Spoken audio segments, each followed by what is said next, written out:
Hat Man. I had an experience with who I believe was the Hat Man at age 16. I was in a really tough place in my life, living in my very Christian grandmother's house, who's also a fifth-gen medium and a licensed hypnotherapist. While I've been gifted some abilities of my own, I don't hone in on them or utilize them as I should. I woke up in the middle of the night and opened my eyes and saw a man wearing some very nice dress shoes and slacks with a long trench coat next to my bed. I didn't bother to look up at him more than what I had just opened my eyes to.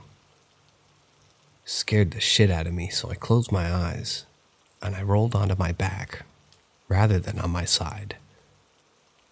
I felt the bed sink in as he basically straddled me. I was so scared I just kept my eyes closed. Then he put his hands on my shoulders and started trying to shake me. I opened my eyes and it was just red glowing eyes staring at me with the black hat and no distinctive facial features.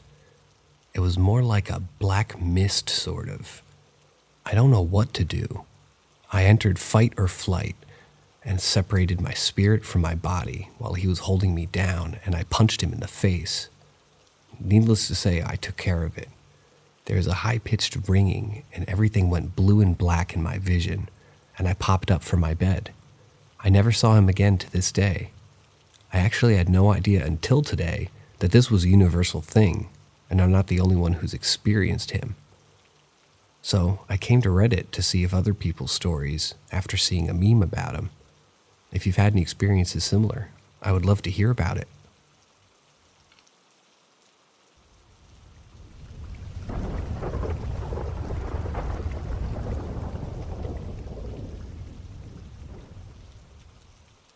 I had a strange story. That story happened in December 2022. I live in a rented apartment with my fiance. The building was built in 2003. So it's not old communism building vibe. Finally, I'm from Poland and always lived in older apartments. I was chilling on my chair, playing some racing games. My fiance was in work that time. That I heard a knock on the door. About 10 knocks. If I had to be real, not in game, nothing else in the apartment, the main entrance door. I wasn't waiting for anybody. It was about 10 p.m. So I went to the door, but nothing seemed from viewfinder. Normally I would just go back to my business, but this time, still don't know why, I opened the door. And now all the shit started. Staircase have a shape that I will see if anyone is here. It's a 4-level building, and you can hear anything from a part of the staircase. No other sound like steps or closing other doors. And the smell, normally, you can smell the stone with cleaning products. All neighbors is maximum 50 years old, but I'm sure to this day that on this day, it smelled like an old person. You know this smell. And it was so strong, like someone is nearby me. I felt weird and hid back to my apartment, closing the locks as soon as possible. I wasn't scared. As I said, I had some other stories. But I had a really weird feeling. To this story, I can add sometimes at night when I go to work at 3 a.m. In the elevator, you can hear a sound like someone is running down the stairs. Only at night. Sometimes when I go down to my garage in my car, I have problems with starting it. It ignites, but with struggle. Again, only when I'm alone. And not always. It's a 27-year-old Corolla, but in perfect shape. And even starting it outside at 10 a.m. never has a problem. My fiance didn't notice any of this, but in the past, she had some other stories in her old apartment.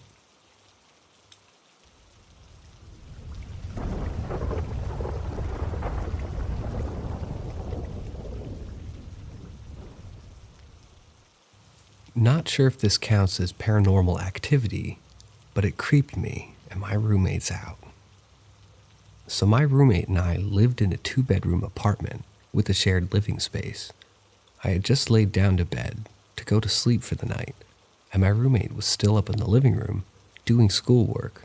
It was almost midnight. As I'm laying there on my phone, I get a call from a number I don't recognize. I answer it, expecting a telemarketer. Hello? A kind of high-pitched man's voice answers. Hey, is this... insert my name. I should have hung up at this point. Yes. Who is this? It's Derek. Remember from high school? I was wondering if you wanted to talk. It's been forever. I went to an extremely small rural high school with less than 100 people, and there was no one in my graduating class, or any class, named Derek. I said, I don't know who you are. And as I'm hanging up, I hear him say, wait, my name, wait. But I hung up anyway. The fact that this person knew my name is really weird, because not to brag, but my name is really unique, and I'm definitely the only person in my home county with that name. I went out into the living room to tell my roommate about it. As I'm telling her, she pulls up her phone and asks, was it this number? She got a call from that same number at the same minute I did. She didn't answer the call, and they left a voicemail. We listened to it, and it kind of sounded like someone breathing maybe, or just moving. And then distantly, at the end, it sounded like a group of people yelling or screaming, but it was distant. My roommate and I did go to the same high school, but we've changed numbers since we graduated, and there shouldn't be anyone but close friends, maybe 1 to 6 people, who would have both of our numbers. The area code was in our home state, but it was really far away from our hometown, and we didn't know anyone there. Maybe I'm paranoid, but it really wigged us out.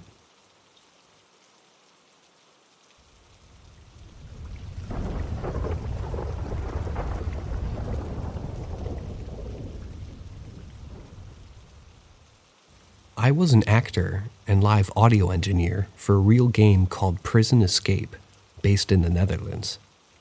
We organize our event in a real prison, currently the Boschpoort prison in Breda. Before we used to do it in the Noordsingel prison in Rotterdam. One evening after the last game of the day, while the other players were heading up to the chapel for drinks, I go into the cell block alone to unplug the audio systems and clean up a little bit. While reaching down to pick up a roll of toilet paper someone threw during the game, I notice someone zip into one of the cells in the corner of my vision. I presume it's a player who missed the game over sequence. I've seen it happen before. So I yell, "Hey, the game's already over." No reply. So I yell again. No reply. I sigh aloud and make my way to the cell. Probably a player who's so immersed in the experience and is still trying to hide. I've seen that before too. "Hey, the game's already I reach the entrance of the cell mid-sentence. The cell is completely empty. A chill goes down my spine. Goosebumps run across my skin and the hairs on my neck stand up as if pulled by a magnet. You know the vertigo shot in movies, where the camera moves backwards while zooming in? I could swear that happened. I said, "Fuck this," aloud in a weak attempt to stay brave. As soon as the legs let me, I back up away from the door and quickly make my way to the Panopticon, the middle area where the wings of the prison building come together, usually where the guards sit and keep an eye on the prisoners. With a quick pace, I head to the exit where the rest of the actors and players were. I've been doing Prison Escape for 3 years now, and I've never felt a pang of fear such as this. I told the crew I was tired and would be doing cleaning in the morning. Fuck prisons at night, fuck ghosts, fuck that shit.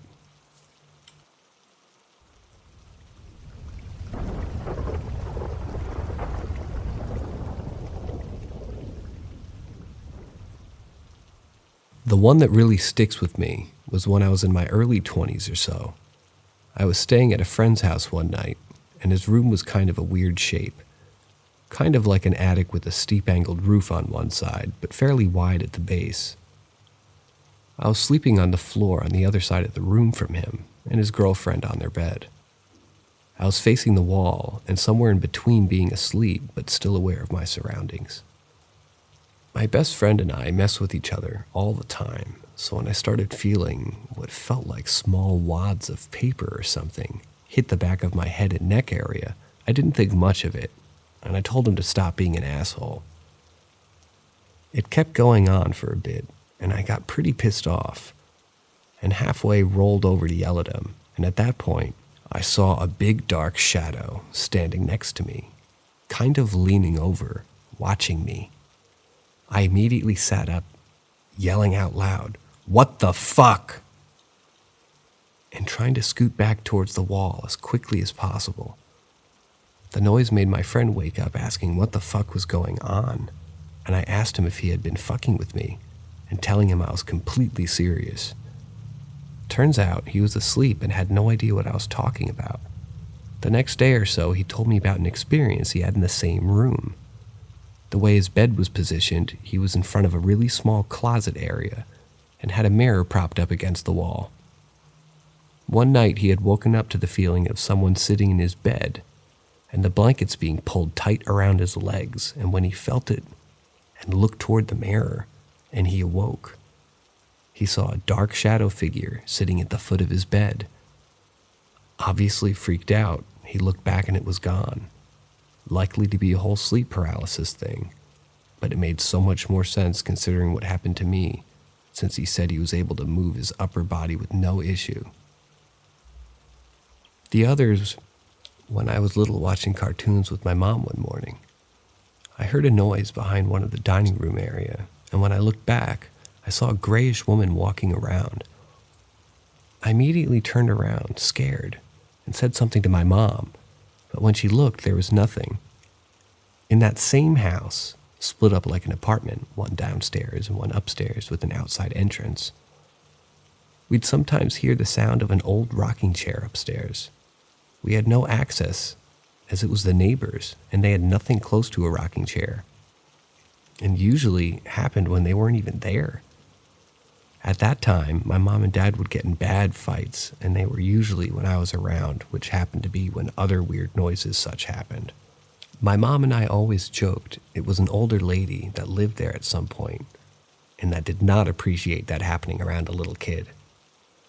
Another that didn't have anything to do with me, but my mom and brother were having a pretty intense argument, and there was a framed picture of my grandpa. He had passed away a pretty long time before this. It was one of those picture frames that leans back quite a bit. It had flipped forward and slammed face down with enough force it made them both stop immediately.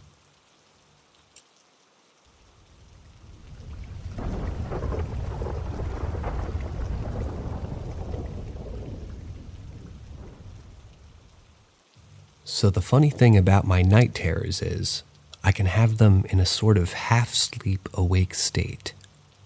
It's not quite sleepwalking, but my mind is reacting to the stimuli of the dream while my body has overcome the paralysis effect because I am no longer in REM sleep.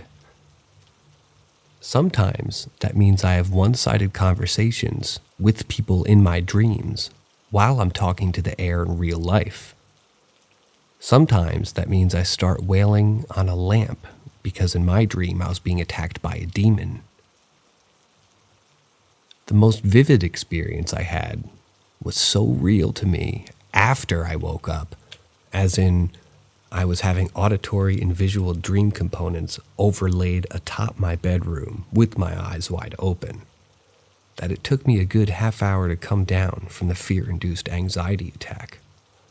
Now, I'm not schizophrenic and don't suffer hallucinations at any other time, but coming out of that horrifying night terror and beating at my walls trying to keep back the evil was the scariest experience I've ever had. And even now, a part of me wonders if it really was a dream or if I was in danger of being possessed. I'm a pretty rational guy. Bonus mission. There's a bathroom in my workplace I use frequently. It's part of a remodeled old gym, whose second floor, which the bathroom is on, didn't exist prior to renovation. It's your standard 3-urinal, 3-stall washroom. It's pretty regular that I've been the only one at work, aside from security. When taking a pit stop on several occasions, I've witnessed the last stall's door slam open and close on its own. Upon investigation, looking under the stalls and in them, there was no one else in the bathroom. I've tried to explain this away by drafts or HVAC use, but this has happened in different seasons, with no drafts or AC in use. No doors being opened, and the vents completely closed. I also don't believe it's the building setting and shifting the angle of the door back and forth, because no other evidence of movement is felt, seen, or heard. No tiles shift, no floors buckle, none of the other stalls move. Just the one door slammed open, then closed.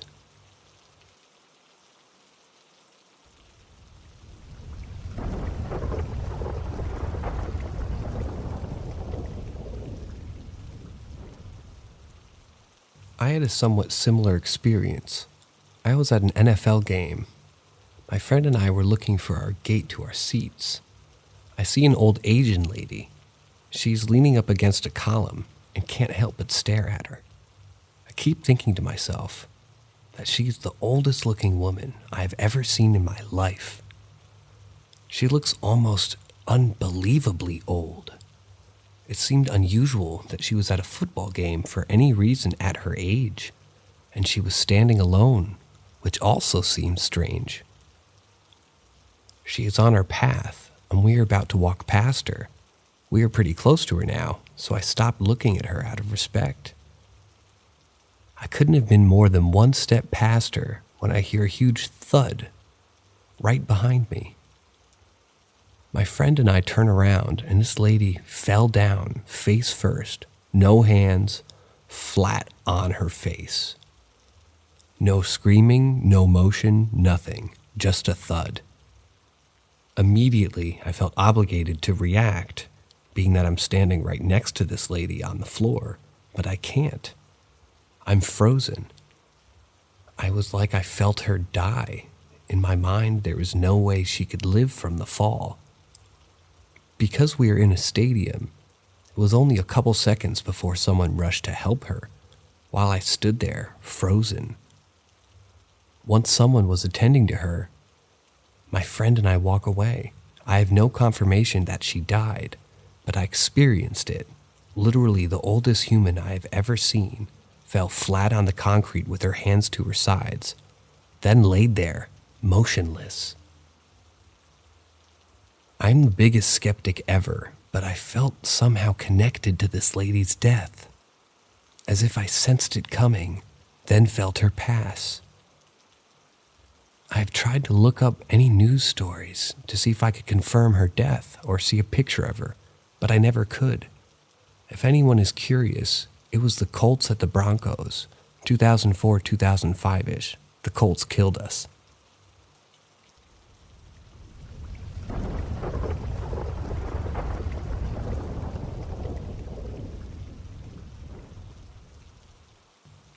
This incident happened to my aunt and uncle, who are very straight-laced, wholesome Christian types.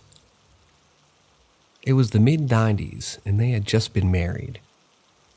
They were looking for their first place together, and were on a budget, as both had just gotten out of college.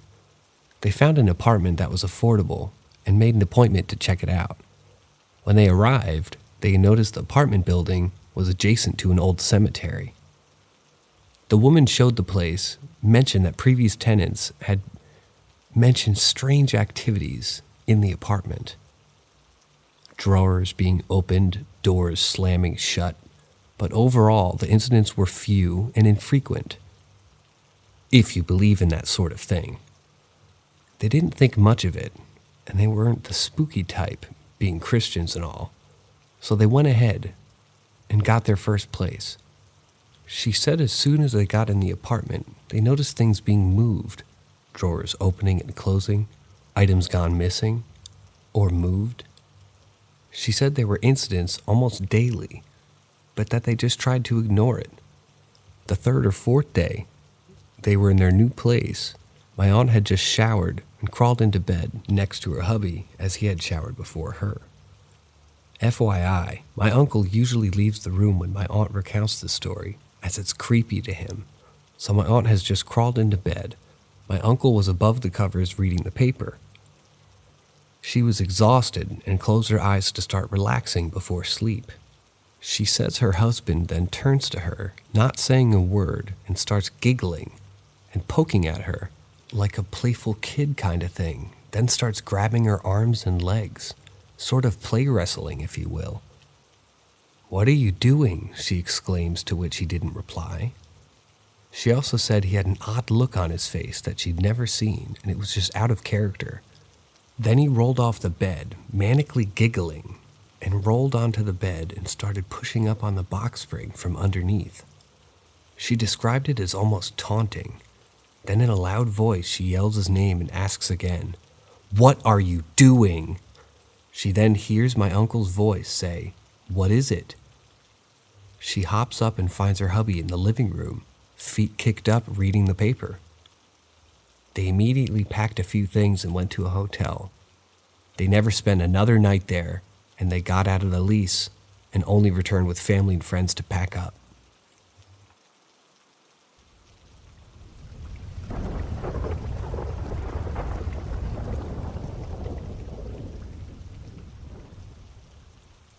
Years ago, when my now wife and I were going to grad school, we rented out a very old house in a downtown area. The house was craftsman and built in the 1910s. My wife is very superstitious, so I would always make jokes about the house being haunted, would joke about the attic cover in our kitchen area being locked, etc. Anyway, one night, my wife and I went to sleep on our normal sides of the bed. We had our distinctive sides of the bed, just like any other couple do, I think. To the point where, if either of us were laying on the wrong side of the bed, the other would ask, "Are we switching sides then?" We never switched sides unless it was discussed. When we woke up in the middle of the night, we went back to our same sides, yada yada. Well, that next morning, I woke up earlier than my wife, and to my surprise, I was on the wrong side of the bed. I was confused, so I tried to logic it out. Maybe she woke up in the middle of the night and had told me to scoot over.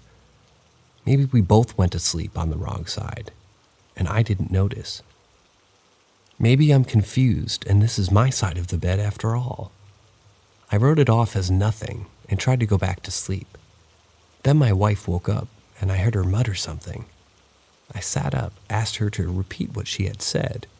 She then said something along the lines of, "How did I get on this side of the bed?" I literally got the chills and my hair started standing up on my neck and my arms right there. We both freaked out and tried to come up with some explanation.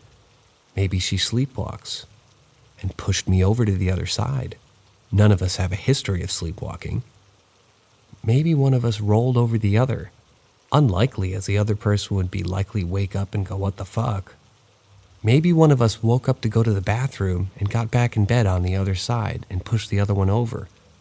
Also unlikely, because at least one of us should have remembered that. Kicker, I was doing a sleeping experiment for a class where I monitored the amount of movement and turns I have during a night. I had a pedometer, a step counter, attached to my hip while sleeping. This was already night 4 or 5.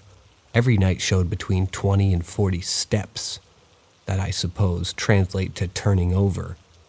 Well, I remembered I was wearing it, and I was excited to get some further info on the matter. The counter read 0. 0 as in no movement. Note that there is a reset button, but it is very hard to press, especially by my sheets, mattresses, flat waist. Cue hair standing up again. To this day, I'm kind of convinced we were abducted by aliens, and when they came back to put us back into bed, they forgot the orientation and just said, "Fuck it, they won't notice, and let's reset this thing for good measure." Over 2,000 steps. Past his target? No doubt. Well, we noticed.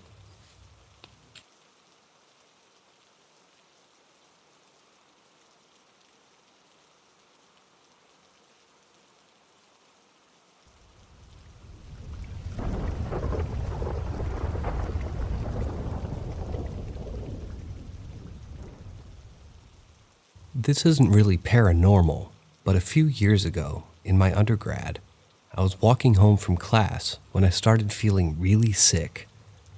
I have anxiety, and all of a sudden my nerves shot up to a 10.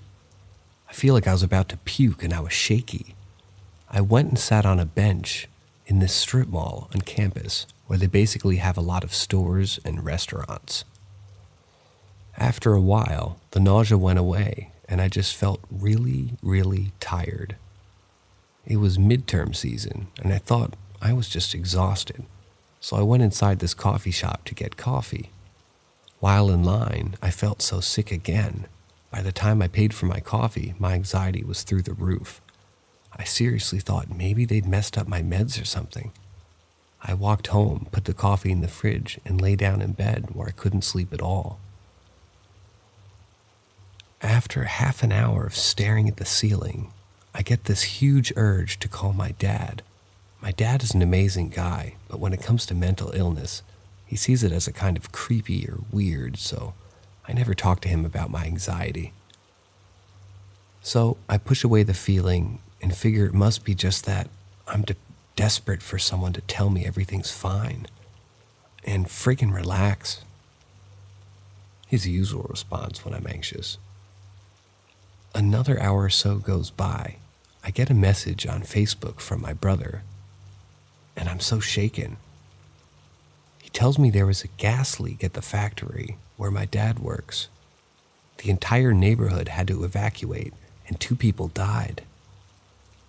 Later, it came out that the police suspected it was a suicide by the mechanic, and unfortunately, he took a security guard out with him.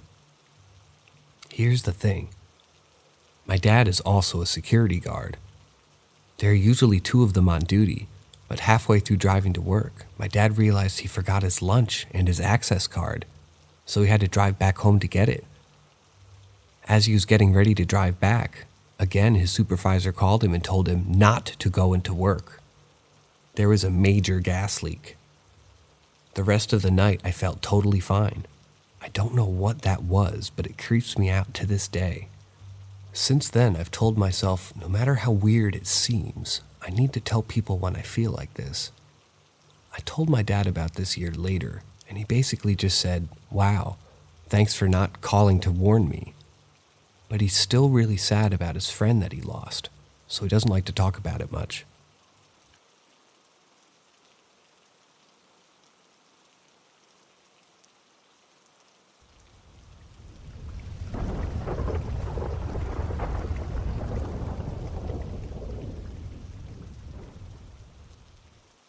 A man tried to sneak into the park by running along the monorail track. A janitor had to hose him off the nose of the monorail train. On the ship that cruises in the rivers of America, the water separating Tom Sawyer's Island, a cable snapped loose and hit a woman in the face, killing her. In Tomorrowland, what's now known as the Intervention Center, used to be called something else, I forget what. But it was a stage show in a rotating room with signing animatronics, some of which ended up in Splash Mountain. A female employee with long hair was leaning against the back wall of the spinning room watching the show, and her hair got caught in the room, spun slowly, pulled her head towards the gear, ripping her scalp off. 2 boys, a teenager and his younger brother, had hit on Tom Sawyer's Island, which closes before the rest of the park. After they get bored of running around the island themselves, they realize they are trapped and decide to try to swim across the rivers of America to get back to the main park. By then, it's dark, and when someone finally notices that someone's in the water, an older boy had already drowned, and the younger brother was flailing and crying, trying to swim. After I heard this story, before I worked there, I also tried to hide on the island to see if I could stay behind after hours. If you're familiar with the island, there are fun little tunnels you can crawl through, some just dead end, and it was one of those dead end tunnels that me and my sister decided to try to hide in. We huddled together in this small tunnel in the very back, maybe 3 minutes or so before we heard a voice that said, "It's closing. Time to leave." We freaked the fuck out. and crawled out of the tunnel so fast. But later, we're telling the story to my mom on the raft of the main park, and the employee steering it laughs and tells us there's a camera and speaker in the tunnel, specifically because that's where people like to hide during closing. And the voice we heard was probably the technician watching us on camera on the island's PA system.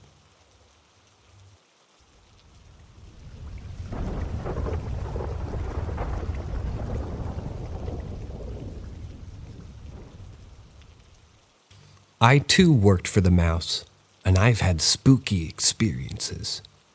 I was a vendor. There is a legend about the food cart that sat across from Thunder Mountain train ride. The food cart sits right next to the banquet area, and behind the cart is an old building that is used for banquet storage and has an ice machine. That storage building has a light right above the door, and legend has it that an old man employee had a heart attack while in the storage building, and it was assumed that he had just left, abandoning his shift, not even bothering to clock out. The legend continues that he was found as the park was closing because the light above the door was flickering and maintenance went to check and replace the bulb, seeing his dead body. Furthermore, people have said that the light will occasionally flicker, and if you enter the storage room when it does, you'll hear him gasping and calling for help. One night, I was working at the food court and always kept an eye on the light. I caught it flickering and was like, oh yeah, ghost time, and went inside. It was dead quiet and I just stood there for a bit. Eventually guests started coming up to the food cart, so I opened the door to leave, and I heard clear as day, "Wait," in a raspy voice that seemed awfully close to my ear. Freaked me out and I felt the hair on my arm stand up, and the guests in my cart even asked if I was okay because I really looked pale. But my favorite spooky experience was during a special screening of the first Pirates of the Caribbean movie. Lots of famous people were there. They parked cars and limos in the park by its small world and set up a huge screen on the water separating Tom Sawyer's Island. They had bought stadium seating in New Orleans so a bunch of famous people and VIPs could watch the movie. Mind you, this whole area of the park was blocked off for this. Me and a few other Mouse employees really wanted to see this movie, and now is our chance. To see it before it was even released in theaters, we snuck our way to some dining tables next to it and a bit behind the stadium seating. We were eventually caught and told to leave. As we were leaving, though, I noticed a window in the top of the saloon building that looked over the stadium seating, so we decided to try and watch through that window. There is a shared hallway for the saloon and a food court in the non-blocked off area, so that's how we got access. Once in the saloon, we climbed the stairs and it led to the hallway. In this hallway, there were 2 bathrooms, one for each gender, and an office. I was leading the way looking for this window, so I opened the office door, which was unlocked for some reason, and immediately noticed there's no window. I also noticed a big safe, and in the lock for the safe was a key, which was one of my many keys in a big round key ring. The spooky part was that on the other keys, and the key rings weren't just dangling there like you'd expect. They were dangling upwards, if that makes sense. Like there was no gravity. As soon as I noticed, the key ring dropped and started dangling normally as the safe key was still in the lock. I asked my friends if they had seen that. They said no, but they could see the key ring still swinging a bit. We backed out of the room and went into the bathroom, finding the window, and watched the rest of the movie. I've heard countless other spooky experiences, but these are the 2 I personally experienced.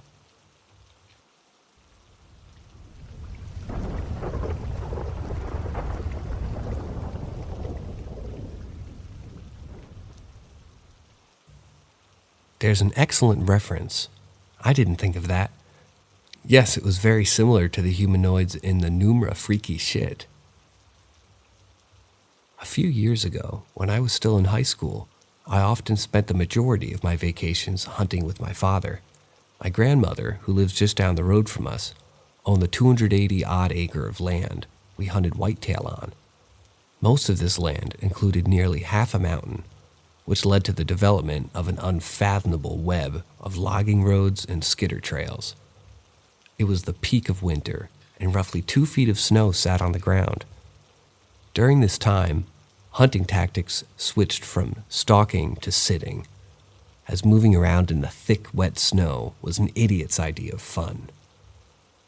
There are many valleys where we hunt, as the ridges of the mountains would branch out into haphazard weave of wrinkles in the land, so my father sat on one ridge while I sat at another, allowing us to effectively watch 3 valleys at one time.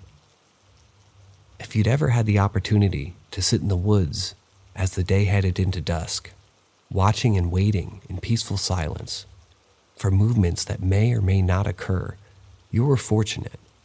However, a string of extremely unexpected and eerie events happened that day.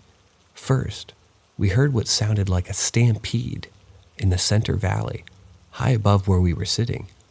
It was very steep, so we both were joking back and forth over our radios that there was an avalanche. It had rained slightly the day before, so the snow had a crunchy layer on top, just as thin as printing paper, but it was just enough that you could hear it being punctured by hooves. What we saw next was simply surprising, but not yet eerie. What must have been a dozen deer came crashing down through the height of the valley, and they were on a tear. Both of us could tell that something was amiss, and the amount of effort they were putting into the run through the deep snow. I radioed my dad. "What the hell are they running from?" "Not sure," he said. "Possibly coyotes. Keep an eye out toward the top of the valley on your left." So I did. Sure enough, a group of coyotes came crashing after the deer, and the last puzzle piece fell into place. However, I couldn't help but think that they weren't in pursuit of the deer. It looked as if they were fleeing. "Hey, top dead center of the middle valley, what the hell is that?" my dad asked. I took the binoculars out of my pack and put them on their highest power. Earlier that year, I remember hearing something about the fucked up crimes based on that whole Slender Man craze. Something about kids killing their friend in the woods as a sacrifice. But in that moment, I thought I saw a handful of things that looked like the description. There were at least 3 of these things, all easily over 10 feet tall, all slinking through the snow slowly and methodically. Have you ever seen the scene in the beginning of Dark Souls 3, where the Abyss Watchers slowly acknowledge that they're being watched and rise in place as if to match your stare? That's exactly what happened here. It felt as if I knew I was watching them. They raced down the valley in between my father and I. I didn't feel threatened by them at all. In fact, I almost felt like they were on the mountain for the same purpose. Nevertheless, I told my dad that it was going to be dark in 2 hours, and our asses had better get off this mountain and into our house well before our headlamps needed to be on. Needless to say, he agreed. We didn't really know what to say to each other about it on the way back. It was almost as if we had simply encountered another group of hunters that day. Nothing felt paranormal. However, when we made it off the mountain into my grandmother's house, we looked back on where we had been, and it had felt dangerous. As I was getting the wood in for my grandma, I heard my dad talking about it with her. "You saw them again, didn't you?" "They'll never disappear, you know. It's just as much of our mountain as it is theirs." He nodded, clearly in a daze. I never knew what she meant by that, and I've never made the effort to ask. Perhaps we share the mountain with more than they. Maybe that's why I haven't asked. I may not like the answer.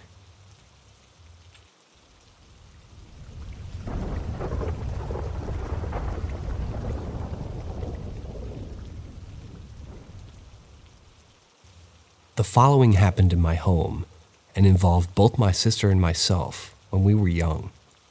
It was nighttime, around 9 or 10 o'clock. We lived in upstate New York, toward the mountains, so it was very quiet and isolated. To lay out in ground zero for you, picture a dead-end hallway, 20 feet long, with 3 rooms leading off from it. 2 smaller ones on the left, 1 large one on the right. My sister, who occupied the larger room, was just getting into bed. She had just called for my dad to come say goodnight when the air turned freakishly cold, the kind that stings at your eyes and makes you cough when you breathe in. The kind necessary for turning soap bubbles into glassy orbs in the dead of winter.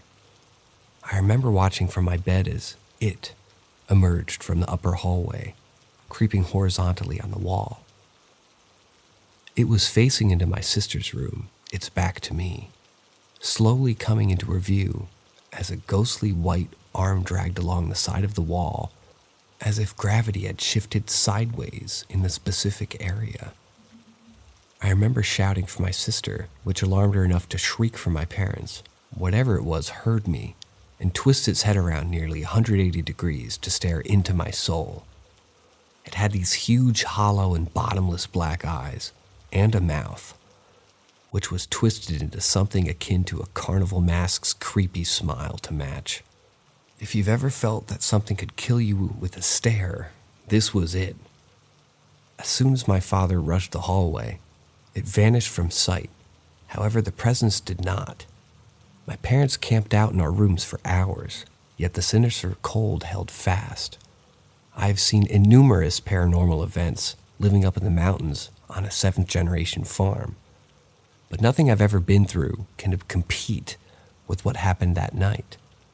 There were 4 witnesses in all, 2 kids who saw it and 2 adults who felt it.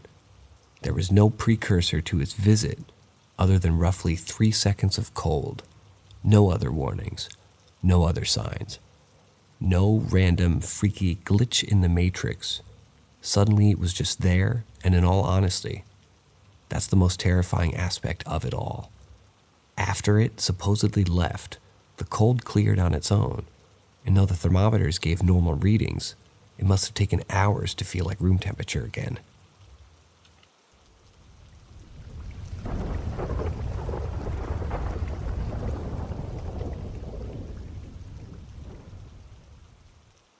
Maybe 3 or 4 years ago, I had a dream I was swimming in a pool, and some guy runs up to me and guts me with a knife.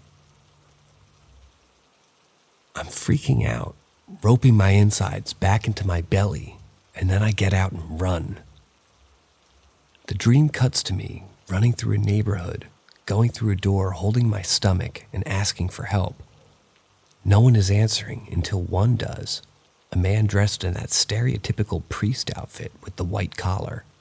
He lets me in and specifically mentions taking me to my grandmother's house. The dream cuts to me at her house, recovering. Now, I'm used to night terrors. I get sleep paralysis more often than most people from what I've read.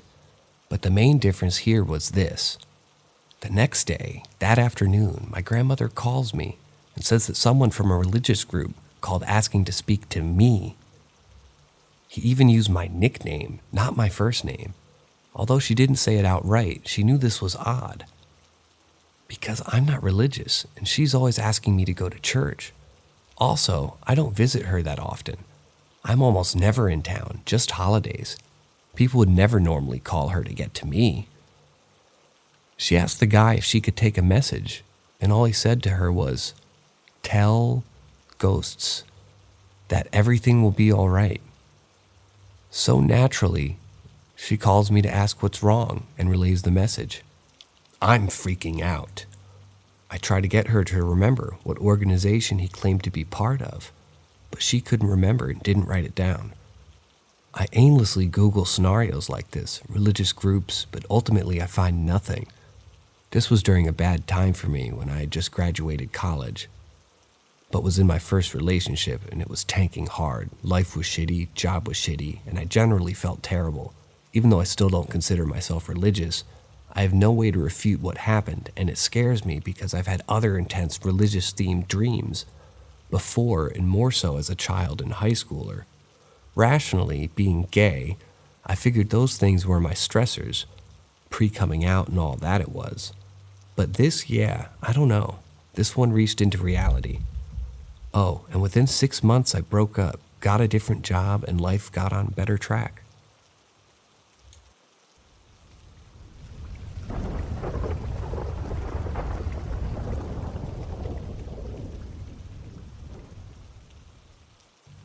So I was 18 at the time and living alone in the old house my grandfather grew up in. This house used to be an old country schoolhouse built in the early 1800s that was added on to over time until it resembled a house. This house didn't have a conventional floor plan as one would expect. There is only one door to enter or exit the house, which is between the garage and the kitchen. The house was shaped like a long L, with the bedroom I was sleeping in at the far end of the house, with the only entrance at the opposite end. All of the windows had steel bars on them, for safety reasons, of course. The older generations of my grandfather's maternal family used to be very involved in some dark witchcraft of sorts. Examples like praying to their power of their death of people they hated, demonic rituals, etc. This house has been notorious throughout my family for odd occurrences. The cliche Ouija board returning no matter what. Random spots throughout the house that you smell death and chills to your soul. Voices, footsteps. You know, your typical haunted house no one in their right mind should be anywhere near. Unless you're a broke college kid, that is. Well, at this time, the strange occurrences were increasing in frequency and severity. At this point, I was locked up in my bedroom after putting up fresh holy water on the door. I'm an atheist, but fuck it, that kept that shit at bay. This thing had taken up scratching all over the door and wall, all hours of the night, but never crossed the threshold. Well, this particular night, I had just fallen asleep. The house was actually quiet for once. Well, things weren't quiet for long. I awoke to a blood-curdling scream and what sounded like someone with a sledgehammer to the pipes in all of the walls. I bolted as fast as I could out of bed and through the house, jumping over sofas and tables along the way. As I turn the corner in the kitchen, I hear this deep, guttural growl of a voice. "Where are you going?" Full fucking panic mode. I flew out of the door as someone swiped along the backside of my neck. Once I got away from the house, I called my grandfather to come pick me up. When I got to his house, the rest of my family discovered I had 3 large claw marks on the backside of my neck and right shoulder. To this day, I still can't fully explain what happened in that house, but I haven't set foot back in it.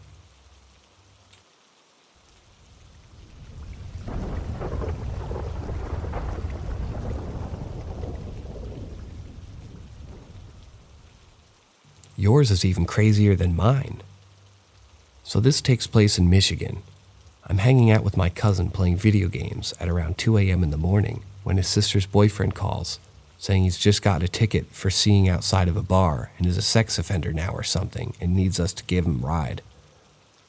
Whenever we're young and still awake, so we go to pick him up and drop him off at home, a bit past an hour and a half south of Holland. We're now heading back north of Holland. After we drop him off, about 30 minutes into the drive, with about an hour and a half left, when suddenly the radio goes to static, and this super thick mist appears and covers up everything, and we feel the car bank down, and to the left, almost like a roller coaster, when almost as quick as it came, the fog which we both could only describe as an electric-looking mist. It was really weird. I only call it fog, because that's the closest thing we could compare it to. Well, it dissipates and we're back on the road. And the radio and all the car's electronics, such as the dashboard and whatever, came back on. And we both look at each other and start joking that we had driven into the mist as we had just watched the Stephen King movie the night before. After we're done laughing, we become shook as we pass a mile sign and my cousin starts freaking the hell out. And then we notice that the time on the clock is an hour later than what it had been before we drove into the mist. And we realize that we're now just about to enter Detroit, around 180 miles from Holland, I believe. Needless to say, we're shook, as even if we hadn't lost that time, there's absolutely no possible way we could have made it in from where we were to Detroit in an hour. Just absolutely impossible, as it would have taken us an hour to get back to Holland. And then we started wondering about where the hell we were.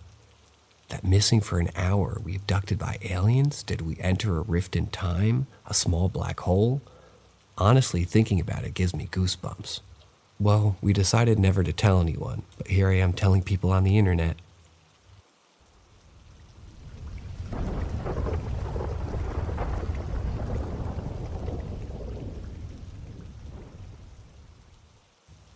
have a few, all revolving around the house I still live in. It's the family home. I think it's about 80 or 100 years old, but not exactly sure. I mean, just by looking at the carpet, you know it's old. 1. This is more of a feels one. In our lounge room, we have a huge brick fireplace built into the exposed brick wall of the room. Whole house is double brick, and on each side of the fireplace are 2 long windows, like 5-foot windows that only about a foot wide. This is important, I swear. My great-grandpa was sick and dying, but we lived about 4 hours away at the time, and my parents didn't want to pack up 3 kids under the age of 10 at 8 p.m. at night and drive down. So we were told he was going to pass and did a phone call to say goodbye. As kids, we don't really understand. A few days go by and I walk into the lounge room and my baby sister is standing there, staring at the window on the left side of the fireplace. These windows face a bit of the backyard, then the huge color bond fence we have. So as short little kids, we couldn't exactly see much other than the fence. She wasn't moving at all and was just staring at the window. I moved to touch her and noticed sitting in front of her was our big Ridgeback, with his ears on alert, and he was also not moving, staring at that window. I was freaked the hell out and was worried something was wrong, so I go and get Mom.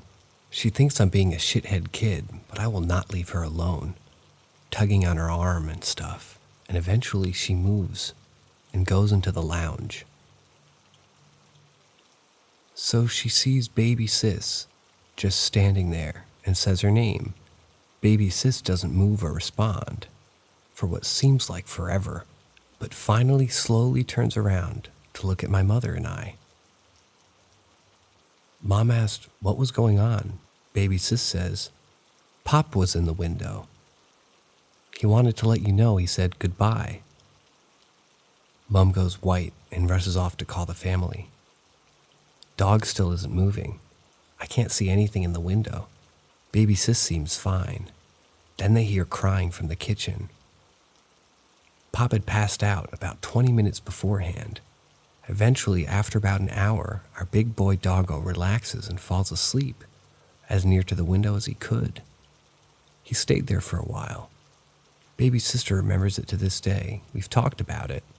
She said he was standing there on the other side of the glass and waved at her just before he went away. 2. This is where it gets creepy. As I started to get older, I think 17, I started noticing more black shapes around the house. It's got long hallways, a laundry room. Everyone hates because they feel watched. Plus, we live in the country, so it's dark all the time. No street lights or noise from people around. So if a light switch is off, all you can see is darkness. So it's late one night, and I walk up the hallway from the lounge to the kitchen. The kitchen lights are off, and we have a sliding glass door on the dining side of the kitchen. It's a big house, and the lounge room also has a sliding door into the same area, so some light is splashing around the blinds in the lounge to light up the other side of the kitchen sliding door. I'm not really paying attention, and I turn into the archway of the kitchen and look up. I normally just move around in the dark because I'm lazy, and I know this house. But as soon as I look up, I feel the urge to check the kitchen sliding door, just randomly. It has no blinds or anything, just all glass. So my eyes flick over the door, which I never look at because it's nighttime and I can't see shit out there. And standing on the inside of the door is this clown-looking thing. I remember it so well. It was taller than I was, but its clothes weren't colorful, more like gray, like it had all been drained, if that makes sense. Its face had some weird pigment, from what I could see. I only had a bit of light from the hallway and the lounge glass door. I'm standing there, dead fucking still, locking eyes with this thing.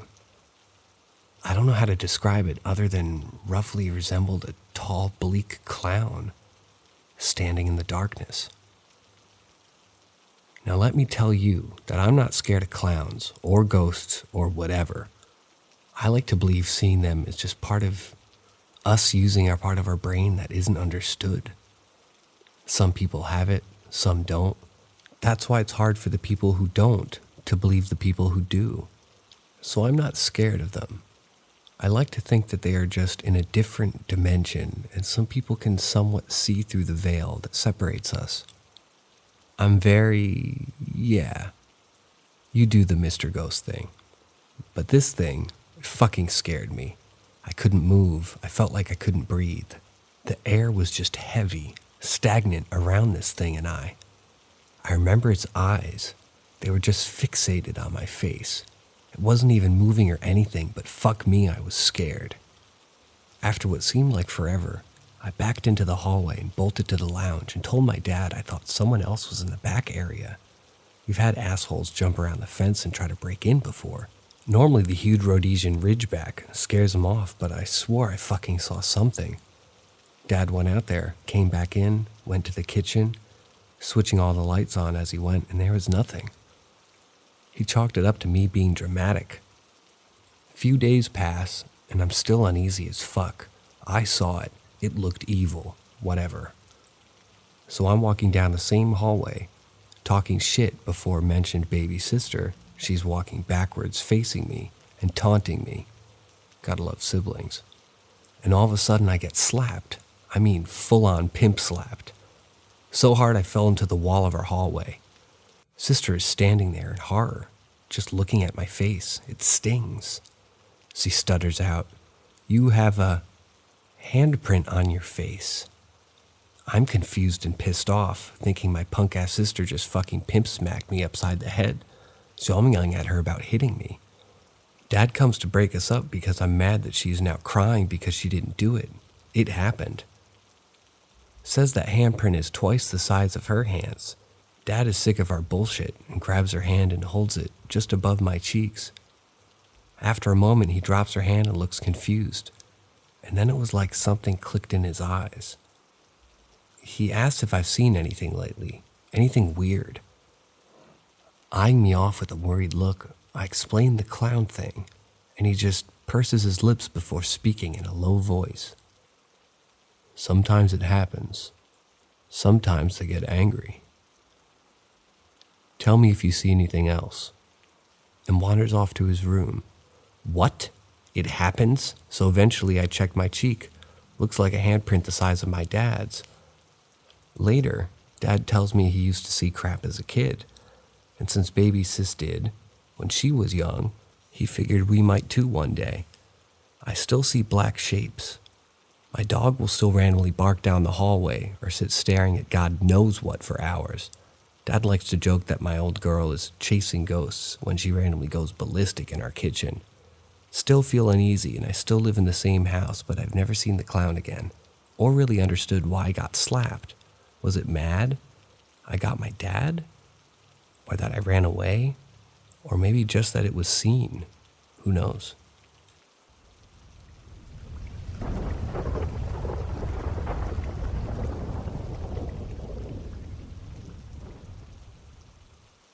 Grandma was into the further stages of Alzheimer's. She had been dealing with it for over a decade, I believe, and essentially she was just a husk. What I mean here is that she didn't know anyone anymore, couldn't speak, and she would only eat when fed and sleep when put in bed. No acknowledgments or talks could be had. Well, this is the latest stage, and she had been like that for well over a year now, if not 2, and she could have passed away at any time in that stage. I went on holiday to Spain with friends. I think on the second to last night before going home, I had a dream about her. Note, I never dream vividly or about persons in my life that make any sense, so this dream was already odd. I was in her old house where family took care of her in the early stages of Alzheimer's. Later, she moved to a nursing home. She was crying and wincing about not being able to find the exit and generally wandering off and walking through every room in the house. I wanted to speak to her, but no response. So I just gave in and opened the back door, which we regularly used. She stopped crying, walked out, and kind of faded into nothingness.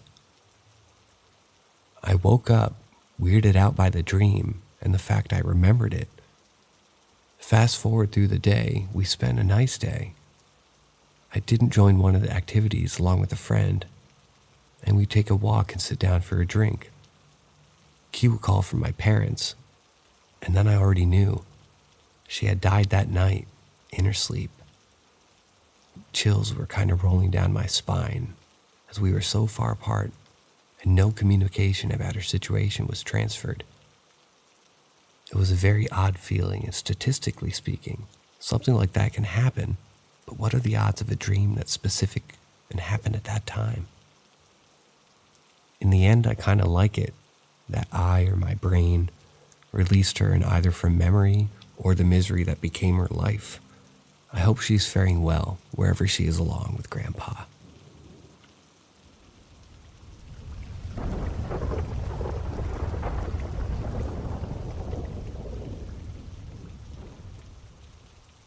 When I was 11, on a summer vacation, I was playing hide and seek, actually a different mode called police and thief, with my cousins at night. Me and another cousin were hiding at the limit of our land, crouched in a corridor of trees that used to make a fence between properties, but that other property was just covered in sand, seaside land. As we were there, far away from the house, watching them searching for us with their flashlights, we smelled something rotten, like a dead animal, stinking really, really bad. Not more than a minute there, I looked right, and in a 2-meter distance from me, and less than a meter from the ground, a very bright, blindingly white light crossed my vision. It was the whitest thing I'd ever seen, without shades at all, and it wasn't hard to contrast with the darkness. It looked like a hanged white long dress or a piece of cloth. I was paralyzed. It's curious to think I didn't scream or run, like an expected reaction. I just froze. I was crouched, so the first thing I saw at the bottom of this dress, slowly moving my head up to see the rest of it. When I was almost reaching what would be the head, I closed my eyes. Without even noticing, I stepped back in shock and grabbed my cousin's hand. I just realized what I was doing when he said, "What the fuck, bro, you grabbing me?" Apparently he didn't see anything. And when I opened my eyes, it was gone. The next day we went there during the day. Nothing special, but we just found the cause of what was stinking. We were hiding very close next to a dead dog. Still don't know what I saw that night.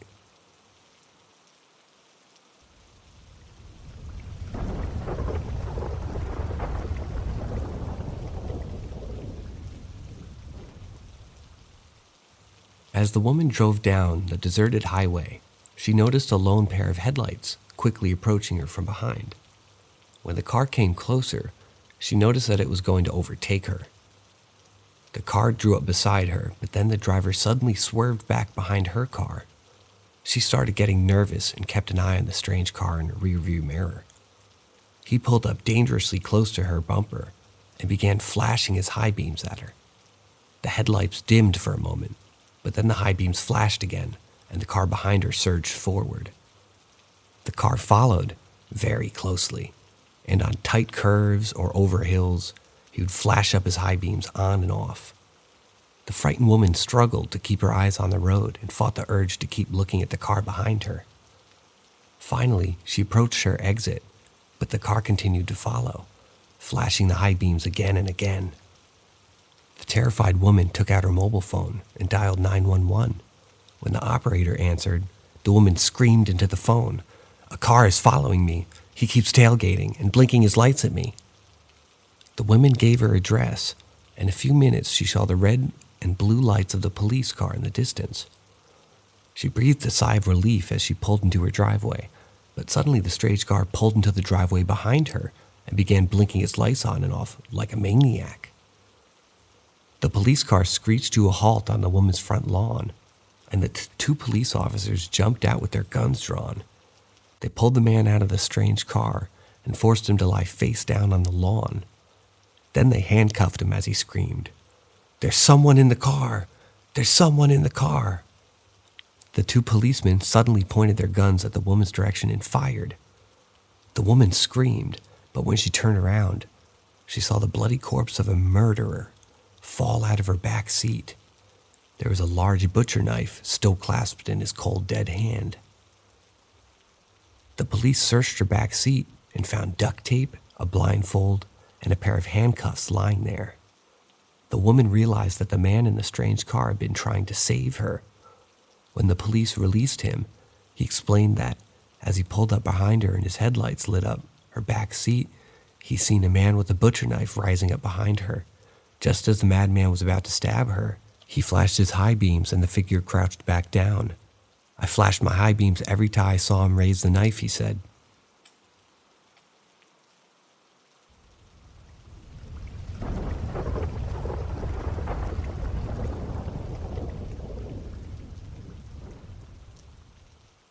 One was an abandoned high school I visited multiple times, Lambertville, New Jersey High School. Every time I was there in the basement area of the building, I would hear what sounded like larger rocks being thrown against the walls and felt as if something had been following my friend and I. Another experience was a few years ago. My friend's work had a Reiki seminar, which I had zero knowledge about prior to any of this. After a little researching, I have read that if I'd done wrong, it can open up bad doorways or something. He continued to explain that during the seminar, the person who was having the Reiki performed on them randomly got up in the middle of it, walked outside, and started acting violent. Anyway, my friend one night tells me he's closing up at work, alone in the room where the seminar was held. As he's cleaning, he's whistling to himself when he hears whistling coming from the bathroom. Almost in response, he checks the bathroom, nothing. Flash forward a week or two, and my other friend and myself meet my friend at his work. We come armed with one of the SB model spirit boxes, cameras, laser thermometers, and voice recorders. Went through the various rooms and didn't get much of anything. However, when we went into the room where the seminar was held and where we heard the whistling, the air felt so thick and heavy. There was a giant sense of dread, and it was extremely uncomfortable. My friend who works there left the area as me and my other friend hung in the room. We walked to the back of the room by the bathrooms and started up the spirit box. In 15 to 20 minutes, it ran my name was said 3 times, my friend's twice. I took pictures of the doorway to the bathrooms. Mind you, the only lights in the room was the exit sign light. When I reviewed the picture the following day, it's as if something was in the doorway. I'll let you be the judge. For reference, the doorway went to the right, meaning if you walked more than 2 feet straight into the doorway, you would hit a wall, so you would enter and turn right into the room. There was nothing hanging on this wall, nothing obscuring the doorway.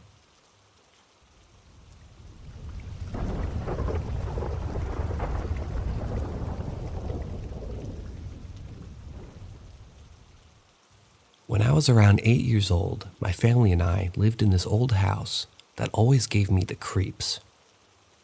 Especially this one room that was kept as our study. Every time I'd walk in or pass this room, I just felt yucky and had the most intense feeling that I was being watched by someone that hated me because I was in there. Anyways, fast forward a month, and my father decided that he's going to make a study room mine, as I was sharing a room with my younger brother. I begged him to give it to my younger brother instead. I was the eldest, so I should get to pick. It ended up being my room. First night in this room ended up being my last. This part I remember like it was literally yesterday. My dad came in and said goodnight and proceeded to turn off my bedroom light. As soon as he had left the room, I felt that intense foreboding feeling I had every other time I'd been in this room. Except this time, I was different. It was like I could feel a set of eyes on me. I pulled my blankets up over me as I was that scared. After about 30 seconds, the blankets started being pulled down, and left me staring into my room with no apparent reason or cause. I looked around quickly and then pulled the blankets back up over my head again. But if something started to pull off my blankets, then I'm out of here. No matter what my father says. I pulled the blankets back over my head, slowly whilst looking around the room for anything that could be doing this to me. After another 30 seconds, my blankets began to be pulled off of me. This time, I booked it out of my room so fast it was unreal. By this stage, I was in tears of fear, and my dad couldn't console or convince me to go back into that room. This is all 100% true, and I remember it like it was a week ago, when in fact it was well over 20 years ago. Also, my brother and I had reoccurring night terrors in this house. Someone broke into the house, and they broke in by smashing the window in the study room, the room that was foreboding and haunted. They, however, cut themselves so severely on the window of the study room that they were left empty-handed. There was loads of blood all over the window and the sides of the house where they tried to crawl in through. The smashed window and into the study room. The room was just wrong.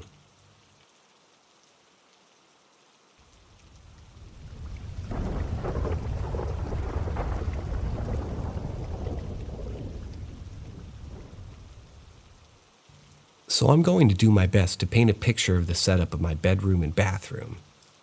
Looking into the bathroom from the hallway, the shower, bathtub, toilet is on the far end. Once you walk into the bathroom, there's a door to your left. That goes into my bedroom. And the door straight ahead, that blocks off the sink to the toilet area. Also, a door behind you that closes off the hallway to the bathroom. Altogether, there's 3 doors to this one bathroom. I was younger, maybe 10 or 12. I was walking out from the sink area into my bedroom. I always shut the toilet area off because who wants to smell that horrid smell run through your house? I turned off the light switch on my way out. It was probably midday as I entered my bedroom. The toilet door opened. I didn't think much of it, as maybe AC kicked on and whatever the case might be. I walked out of my bedroom to the hallway to proceed to the rest of the house.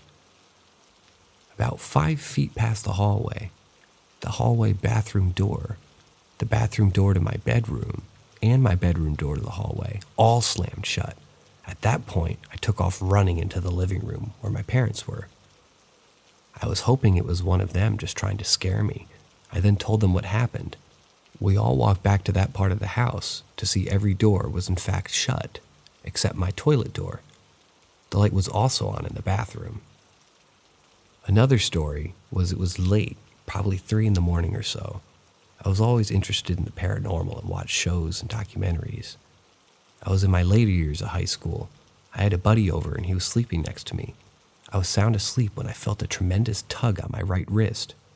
I was on my back, where my right side was the closer side to the outside of the bed.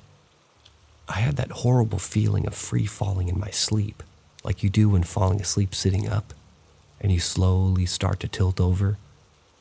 I woke up in a panic to realize I was halfway off the bed, with my hand being no higher than a foot off the ground. Sure, you could write it off as just maybe being a reckless sleeper, but I'll always remember that forceful pull on my arm.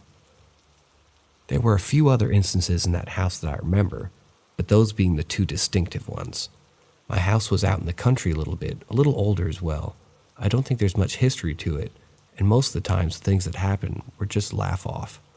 A lot of buddies knew about it and always would bring it up as, "You want to see a haunted house? Just go over to my place.